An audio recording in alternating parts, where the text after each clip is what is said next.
Hello అండి, welcome to another mini vlog. So మేమైతే సరదాగా ఇలా బయటకు వచ్చామండి. బయట ఫుడ్ తిని చాలా రోజులు అయిపోయిందని చెప్పి. సో శ్రీకర్ అయితే మంచూరియా తిన్నా వెళ్దామా అమ్మ అని అడిగాడు. సరే కదా అని చెప్పి తన కోసం అయితే మంచూరియానే ఆర్డర్ చేసామన్నమాట. అక్క మీరు ఎప్పుడు బయట తింటారా అంటే, మేము ఇంట్లో కూడా చాలా రకాలు వండుకుని తింటాం, బట్ అప్పుడప్పుడు ఇలా బయట కూడా తింటాం. ఇది ఎందుకు చెప్పానో కొంతమందికి అర్థమవుతుంది. సో ఇంకా తర్వాత నా కోసం అయితే ఫ్రైడ్ రైస్ తీసుకున్నాను. నేను రైస్కి పెద్ద ఫ్యాన్ని. రైస్ లేకుండా నేను ఐటమ్స్ ఎంజాయ్ చేయలేను అనమాట. మా హస్బెండ్ అయితే నూడిల్స్ తీసుకున్నారు.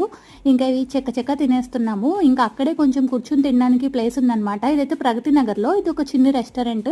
బట్ ఫుడ్ చాలా టేస్ట్గా ఉంది. అలాగే కాస్ట్ కూడా 100 రూపీసే అనమాట. అంటే నూడిల్స్ 100, ఫ్రైడ్ రైస్ 100. చాలా బాగుంది. మీకు ఎవరికైనా దగ్గరలో ఉంటే ట్రై చేయండి.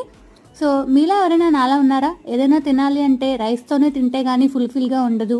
ఏం తినాలన్నా రైస్, లేకపోతే ఏదైనా బయట తిందామా అనగానే ఫ్రైడ్ రైస్ కానీ బిర్యానీ కానీ అని అనేవాళ్ళు ఉంటే నాతో కామెంట్ సెక్షన్లో షేర్ చేసుకోండి.